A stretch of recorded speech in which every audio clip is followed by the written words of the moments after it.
So if you're a brand new drone pilot and you got yourself a brand new DJI Mini 3 Pro or a Mavic 3 Classic for the very first time, and you're looking forward to the summer holidays, but you have also been out testing your brand new drone. And let's say you were out testing your drone before you go on your summer vacation, and you were out flying a few hundred meters only for then to realize that the signal is flexing up and down, and you're just standing there clueless thinking, why would I spend $1,000+ on this? So in today's video, I want to show you a super simple trick if you're a beginner pilot on how to keep a consistent signal throughout your flight. But of course the transmission has its limits as well, and it also depends on where you're flying.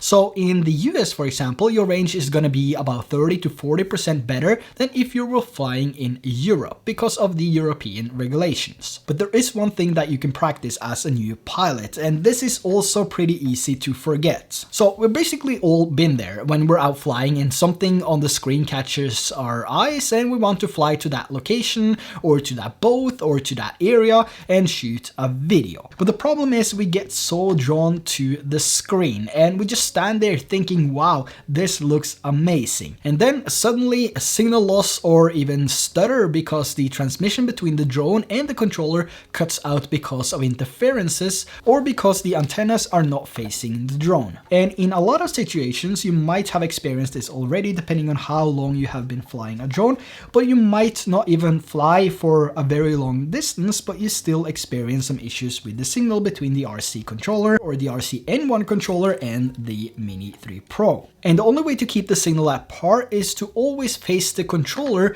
towards the drone, and in some situations it can be a little bit tricky, and it can also be very easy to forget, especially if you're a brand new pilot. So let's say the scenario is that you are traveling to your favorite location, but this time you're traveling with a drone, and this is the first time you're going to fly that drone at that location.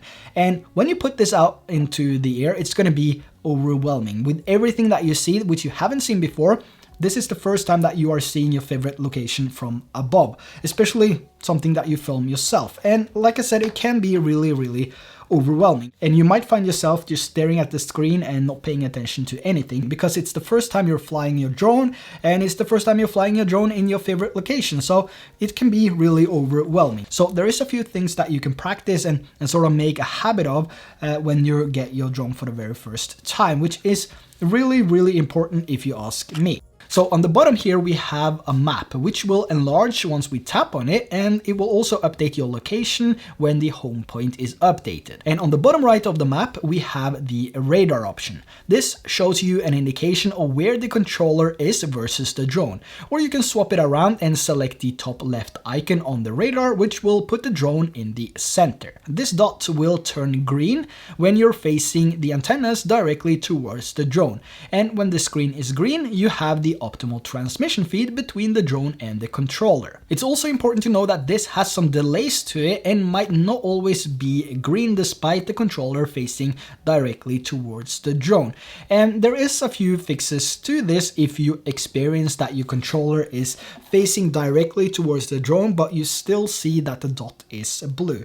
It's all about how you have been handling your drone in the past. So let's say if you're hand catching your drone every single time and then you flip it over to stop the motors, in length this can actually mess with your IMU, and you will need to do another IMU calibration in order to have the optimal signal. Even though the IMU is protected, it's a fragile part of the measurements of your drone, and it also provides the orientation data of the drone's position and velocity, so any damage or stress to the IMU can cause system failures or system issues in general. But regardless of hand catching or not, moving with the drone is the best way to obtain the ultimate signal strength. It's not really something you have to practice, but rather turn into a habit. So you make yourself do it every single time you're out flying the drone. If you are out flying in that direction, you stand like this, and if you see on the screen I'm gonna fly to the left, then you can turn your body and the controller a little bit to the left as well to make sure that you always maintain the best possible signal that you can achieve here in Europe with these two devices.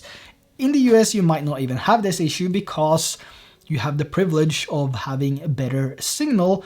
We don't have that here, which sucks, but that's, you know, the European regulations, and that's how it is. So when you're out flying your brand new drone, just make sure that your body and the controller are moving in the same direction as your drone is flying. And if you do this, you're gonna have a much better flight experience. And let's say if you're encountering large buildings or any obstacles between you and the drone and you start seeing that the signal is dropping, you can always try to walk a few meters to either side and see if that helps. After all, the signal runs in a straight line, and changing up your position a bit might prevent you from having a signal loss and a return to home. So just by knowing the simple steps of how to improve your signal in any situation will make your flight experience much better when you go out and fly for the very first time.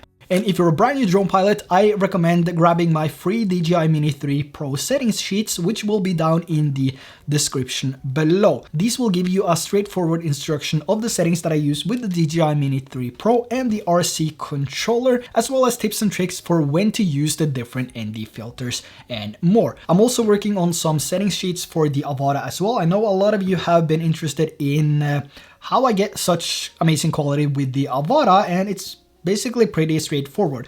But I'm working on those. They will be available soon, and you can download those for free as well. Print them, have them in your pocket, have them in your wallet, have them on your phone, whatever you want to do. It will include all the information about how I use the Avata and what settings I use and all of that. And also don't forget to grab a copy of my Signature LUTs, which has been used in this video and all of my videos, and these are so versatile. It works with any camera, any profile, and you can color match with ease. So let's say you're flying some FPV, then you fly some Mini 3 Pro, and then you use some Action 3 and some GoPro. You can use the same LUT with all of those different cameras and profiles, and they will look exactly the same. So more on those LUTs will be linked down in the description below if you want to check them out.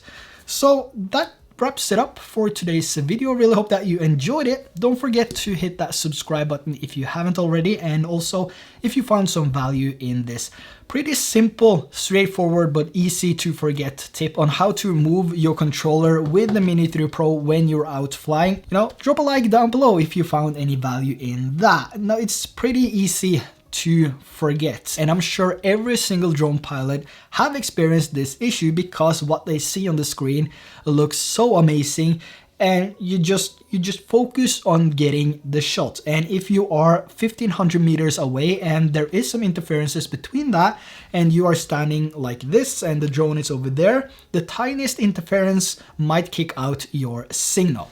But if you turn it towards the drone and make sure that everything is lined up, the signal might not drop out if interference is experienced or anything is coming by which is making some interferences. So with that said, don't forget to hit that subscribe button if you haven't already, so you don't miss out on any future videos, and also drop a like if you found any value in today's video, and I will catch you in the next one.